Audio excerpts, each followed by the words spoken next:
accueillir l'apôtre pour le lire. Alléluia. Amen.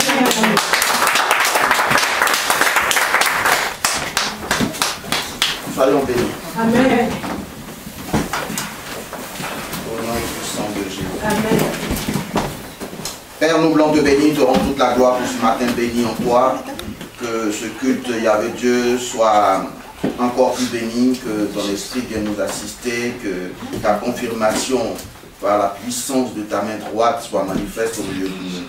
Honneur et gloire à toi seul, toi qui ouvres le ciel pour nous et toi qui matérialises tes bénédictions dans nos vies. Que tout ce qui avait été enfoui par l'œuvre du malin soit déterré et ressuscité en toi et en nous de manière manifeste.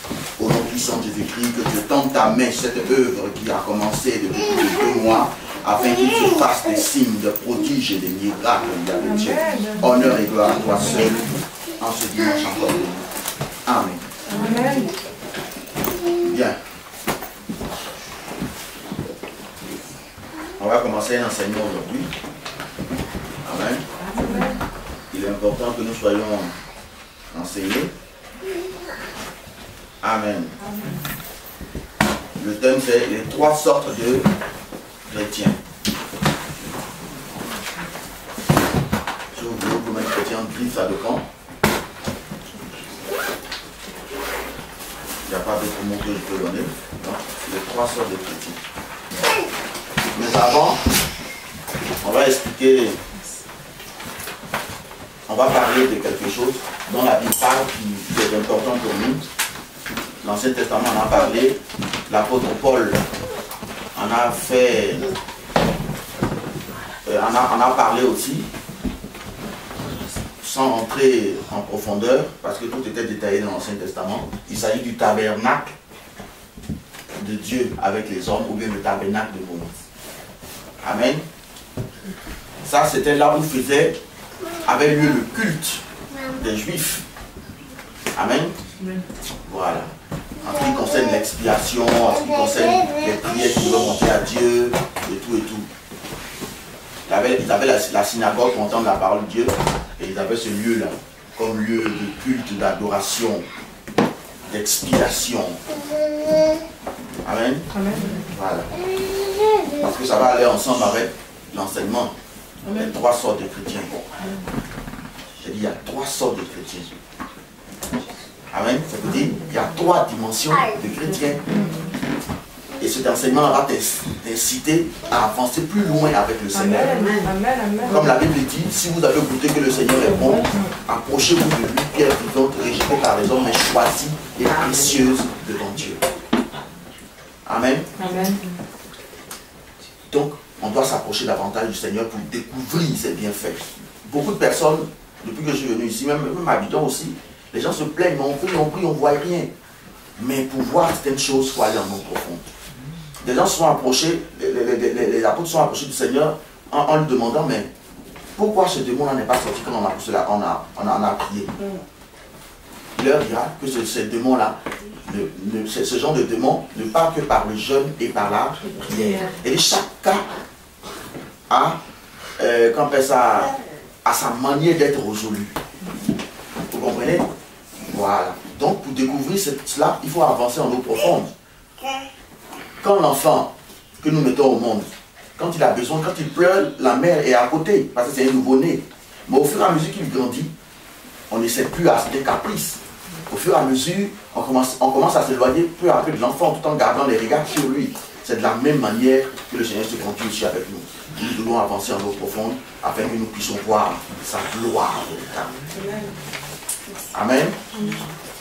Donc, c'est le tabernacle de tout le monde doit l'exprimer. Ça va, hein? Vous voyez là?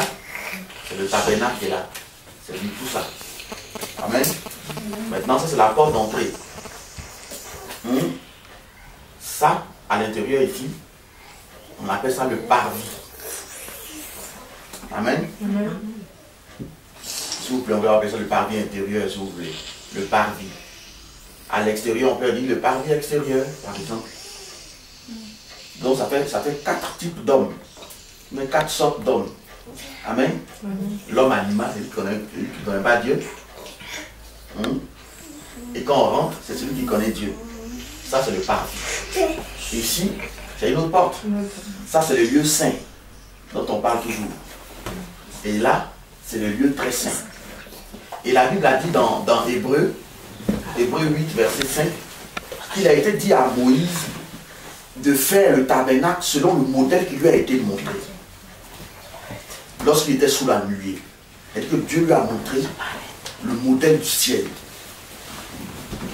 Et s'il lui a montré le modèle du ciel, c'est qu'il y a des compartiments dans le ciel. N'est-ce pas? Et là, on a parlé de combien de parties? De 3 parties. 1, 2 et 3. On parle de combien de cieux? De 3 cieux. C'est-à-dire que même quand nous serons plus dans de ce monde-là, il y aura 3 dimensions. Toi, tu veux être où? Amen. Tu veux être où avec le Seigneur? Donc, j'explique rapidement. Ici, c'est l'autel des sacrifices. C'est là qu'on immole le bœuf, c'est là qu'on le met, n'est-ce pas? Pour expier le péché, c'est un sacrifice à l'Éternel. Amen. Ici, c'est la cuve des reins. C'est-à-dire quand tout est fini, c'est là qu'on lave la main. Tout ça, ça a une signification.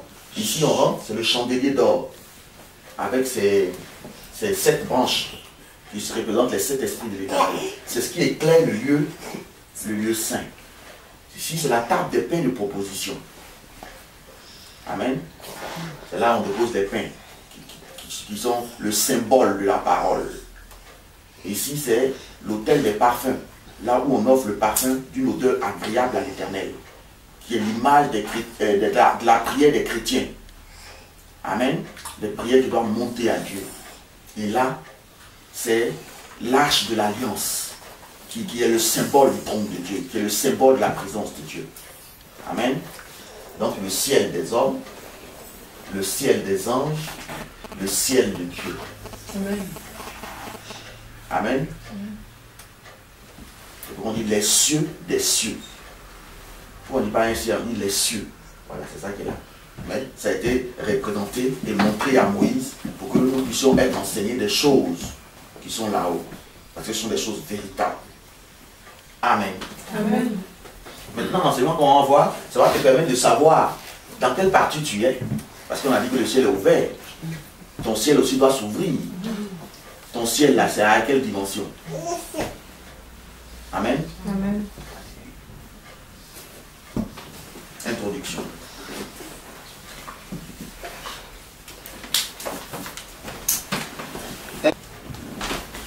Corinthiens 2, verset 14. 1 Corinthiens 13, verset 13.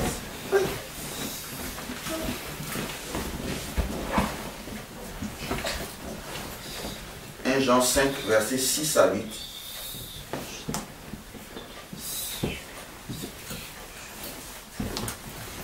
Ce que vous devez retenir, c'est que sur le tabernacle, il y a beaucoup de choses à dire. Même c'est l'exemple de l'homme lui-même. Le corps, l'âme et l'esprit. Amen. Vous comprenez?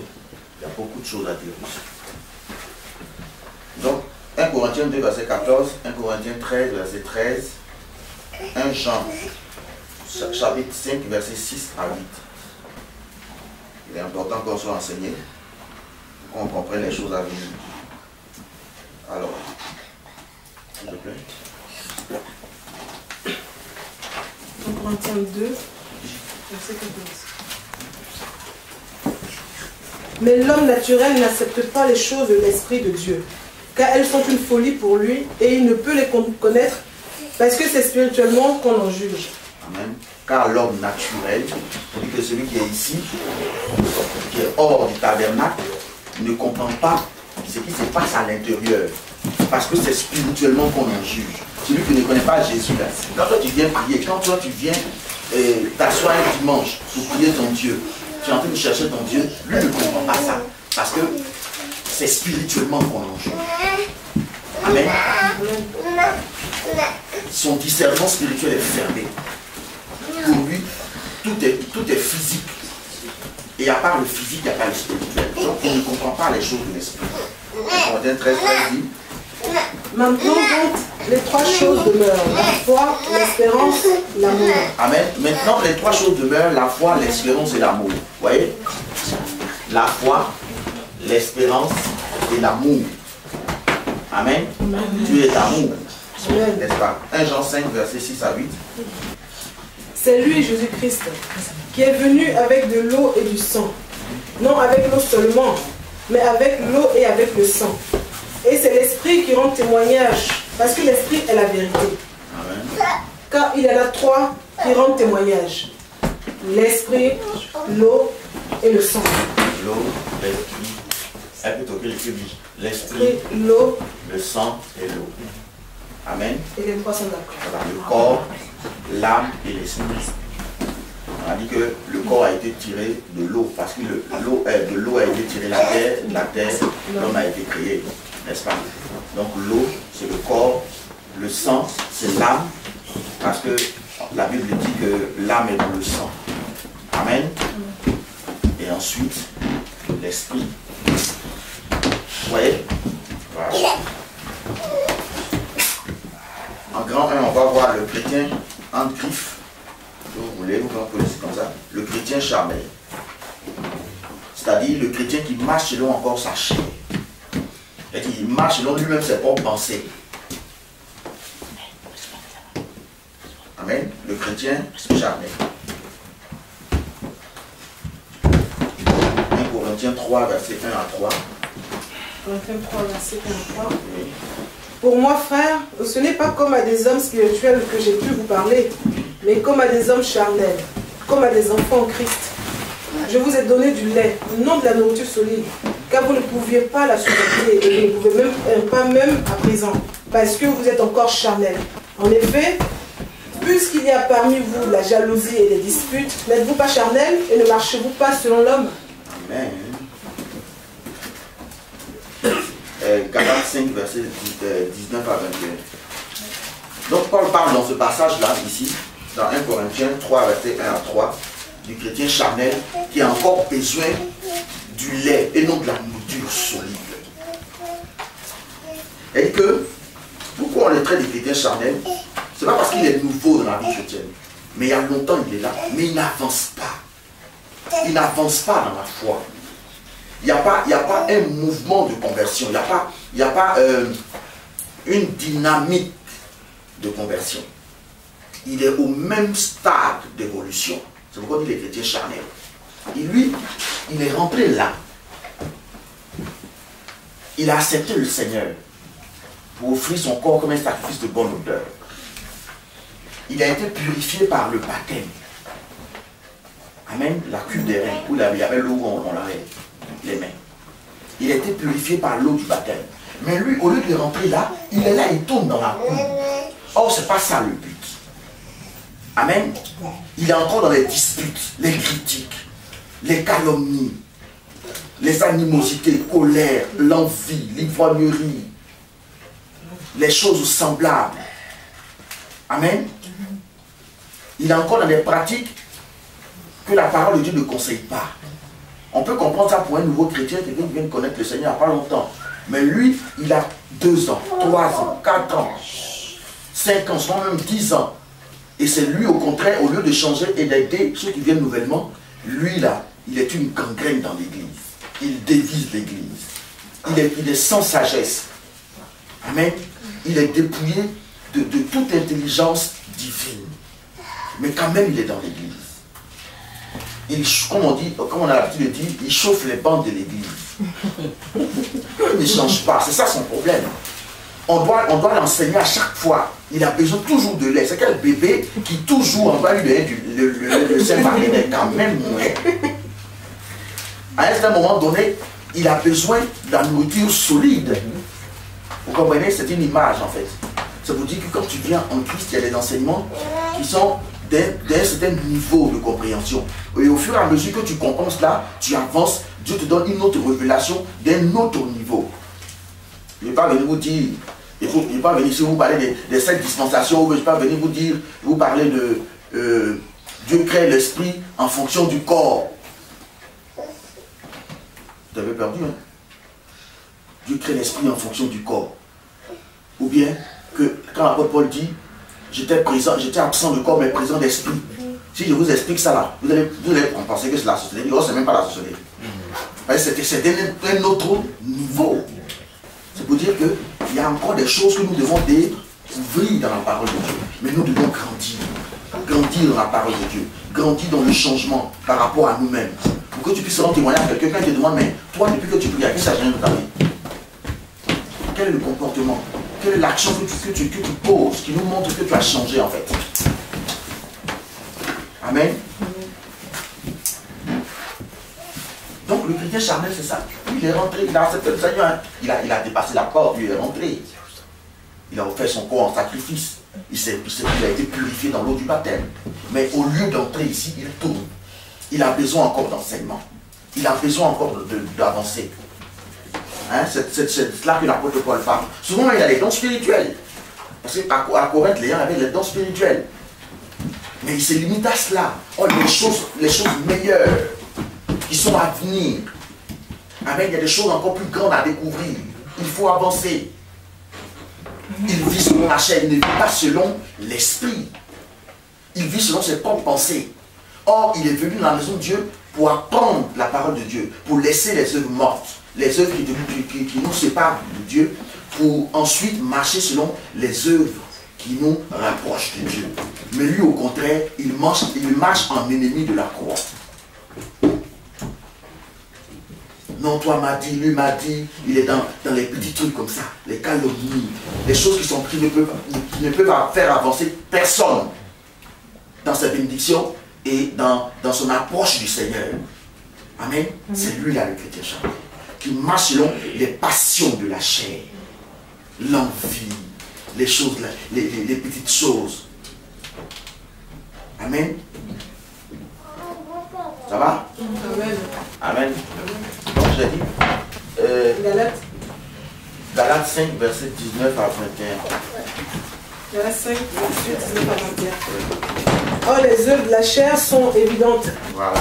Ce sont la débauche, voilà, l'impureté, le dérèglement, l'idolâtrie, la magie, les rivalités, les querelles, les jalousies, les animosités, les disputes, les divisions, les sectes, l'envie, l'ivrognerie, les excès de table et les choses semblables. Je vous dis d'avance, comme je l'ai déjà dit, que ceux qui commettent de telles choses n'hériteront point le royaume de Dieu. Voici les œuvres mortes, les œuvres qui nous conduisent à la séparation pour toujours avec Dieu. Ce sont les œuvres mortes. Amen. C'est pas autre chose. Ce passage, vous le prenez, et puis arrivé chez vous, vous le lisez.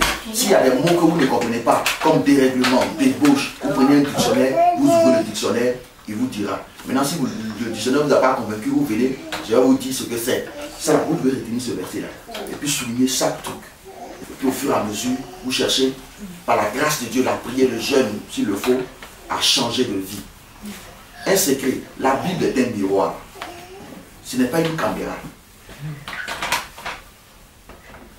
Ce que je veux dire, c'est que quand tu prends la Bible, c'est pour te mirer toi-même, ta propre vie, comment tu es spirituellement, à quel stade tu es.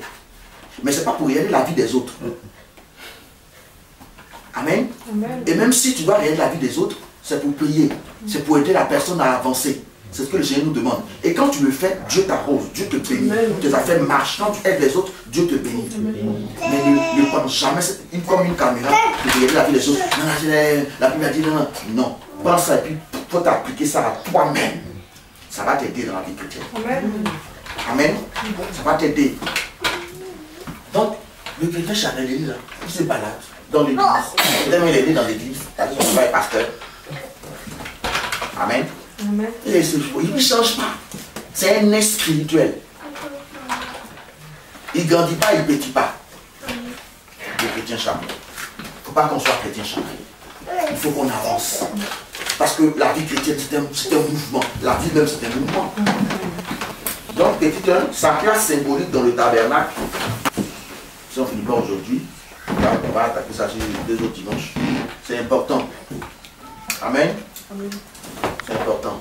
Parce que Dieu va faire des miracles extraordinaires bientôt. Et Dieu aussi attend ça aussi. Il faut que, amen, quand on a connu, tu as marché selon David, ce jeune homme beau jeune homme était derrière les moutons, apprenant à connaître son Dieu. Quand le lion venait à prendre une de ses brebis, la Bible dit qu'il poursuivait le lion, il attrapait le lion, il lui arrachait sa brebis de la bouche du lion. Oh. Et si le lion voulait se dresser contre lui, il se dressait contre le lion. Amen. Il combattait contre l'ours. Mais Dieu lui vient toute cette force. Cette force lui venait du Seigneur. Parce qu'il a appris à connaître Dieu de manière profonde. Il sait que c'est le même Dieu qui a créé l'ours et le lion.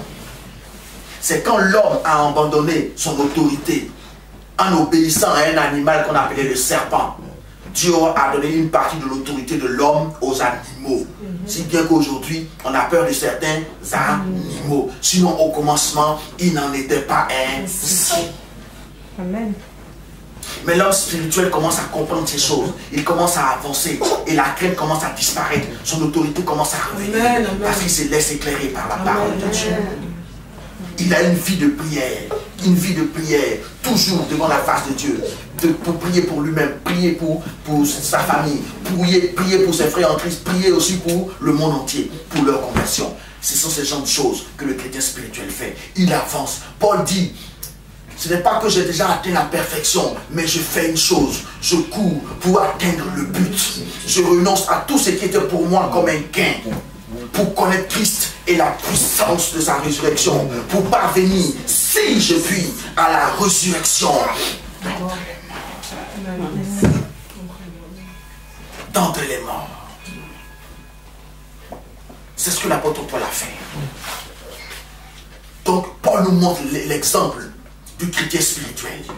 Il dit: quand il plut à celui qui m'a mis à part dès le sein de ma mère de me révéler en moi son fils, je ne consultais ni la chair, ni le sang, mais je m'engageais. C'est ça le chrétien spirituel. Il ne consulte ni la chair, ni le sang. Il consulte l'Esprit de Dieu. Il consulte la parole de Dieu. Amen. Ce que la parole de Dieu lui a enseigné, c'est ce qu'il fait. Et il avance en eau profonde. Avance en eau profonde et tu feras ma gloire. Parce que ma gloire n'est pas hors de l'eau profonde, elle est en eau profonde. Elle est dans le monde spirituel. Elle passe au-delà du voile. Elle passe au-delà de la chair pour accéder à l'esprit de Dieu. Pour être connecté à l'esprit du Père. Amen. Partout il est en prière parce qu'il est toujours connecté à Dieu. Dieu veut des chrétiens qui sont connectés en Wi-Fi et non pas en ADSL. J'espère que vous avez compris. Dieu veut des chrétiens connectés en Wi-Fi 3G et non pas en ADSL. Quand il est sorti de la maison, il n'y a plus connexion. Quand il est sorti de l'église, il n'y a plus de connexion. Lui, il est connecté par câble. Dès qu'il sort là, son câble est déconnecté. Mais Dieu veut les chrétiens connectés en 3G, en Wi-Fi. Partout il y a des hot-posts là. Ils se connectent et puis ils sont partis. C'est pourquoi j'aime la télécommunication. Amen. C'est ça la télécommunication. Être toujours en contact avec le Seigneur. Wi-Fi, 3G, partout. Dans le métro, en train de lire. Même en train de prier. Avoir pas soulevé dans le cœur. Ça sont des manières de prier aussi. Si tu n'as pas le temps de prier le soir, tu peux le faire comme ça. Ça te fait rentrer dans tes bénédictions. Amen. Ça te donne d'avoir accès à tout ce que Dieu a. Dieu là. Il y a quelque chose. Ce que vous demandez aujourd'hui. Hier, Dieu l'a déjà fait. Lui, il a déjà fait. Il dit tout est accompli. C'est fini. C'est fini. Maintenant, c'est à toi de faire ta part. D'être connecté. Pour recevoir les bons mails. Tu lui envoies les mails, il t'envoie aussi les mails, le mail de réponse. Amen. Vous comprenez? Donc le chrétien spirituel, c'est un fonceur.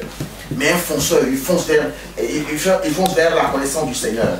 Il ne fonce pas comme quelqu'un qui va à l'aventure.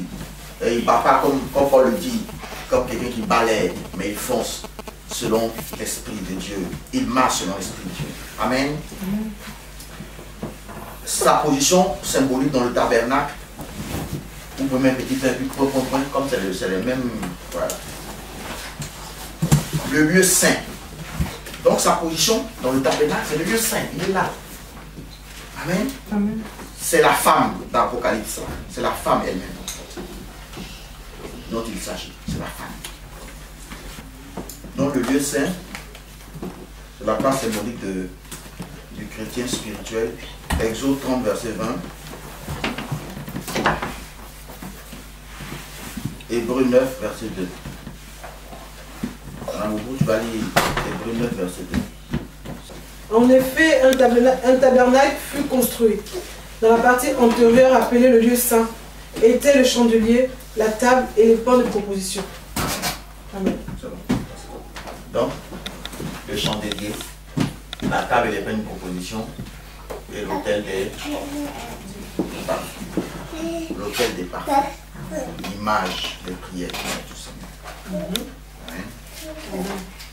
Alors, sa position pendant la grande tribulation, petit 2. Elle est sur la grande tribulation, nous aussi. Dieu seul sait le temps. Mais les choses ont commencé à se décider, ça veut dire que la Bible est vraie. Le 666 a commencé à sortir depuis longtemps. Le diable est en train de mettre en place ses pions. C'est pourquoi les chrétiens doivent être enseignés, faire attention. Amen. Heureux celui qui meurt dans le Seigneur. Daniel 12, verset 7 à 10. Apocalypse 13, verset 7.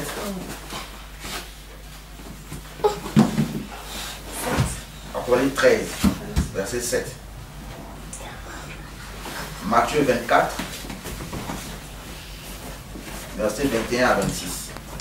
Car alors la détresse sera si grande qu'il n'y aura point eu de pareil depuis le commencement du monde jusqu'à présent, et qu'il n'en aura jamais. Et si ces jours n'étaient abrégés, personne ne serait sauvé. Mais à cause des élus, ces jours seront abrégés. Verset 23. Si quelqu'un vous dit alors le Christ est ici ou il est là, ne le croyez pas, car il s'élèvera de faux Christ et de faux prophètes. Ils feront de grands prodiges et de miracles, au point de séduire, s'il était possible, même les élus. Voici, je vous l'ai annoncé d'avance. Si donc on vous dit, voici, il est dans le désert, n'y allez pas. Voici, il est dans les chambres, ne le croyez pas. Amen. Apocalypse 13, verset 7. Apocalypse 13, verset 7. Et il lui fut donné de faire la guerre aux saints et de les vaincre, et il lui fut donné autorité sur toute tribu, tout peuple, toute langue et toute nation. Je vous donne un autre passage le dimanche prochain, où il est dit que la femme a été poursuivie par le diable. Elle a été cachée dans un lieu désert pendant un temps, des temps et la moitié de temps. Amen. Elle sera cachée dans un lieu désert, un lieu connu de Dieu. Amen. Donc, sa position, je dis, c'était là. Et sa position dans la grande tribulation, c'est que la femme sera cachée, parce qu'elle ne sera pas enlevée vers le Seigneur. On va se lever, on va prier.